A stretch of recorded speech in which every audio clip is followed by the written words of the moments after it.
Beh, come per il sociale ho proposto un assessorato specifico, lo stesso per l'agricoltura, c'è bisogno di una persona che si dedichi specificatamente a questo settore. Basta ricordare i dati: 7,7 miliardi di produzione nazionale, oltre 69.000 imprese impegnate nel settore, oltre 10 miliardi di export agroalimentare, il 37% dell'export nazionale di vini è veneto. Dati inconfutabili che dimostrano con chiarezza l'importanza di questo settore per il nostro territorio e per l'economia di questo straordinario territorio. Quindi l'impegno che ci assumiamo è quello di garantire maggiori risorse per chi fa impresa agricola, soprattutto per chi custodisce il suolo.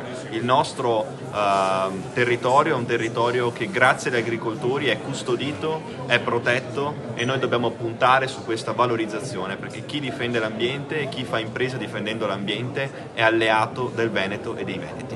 Un incontro molto importante questo, come altri, per sentire quelle che sono le richieste stesse degli agricoltori.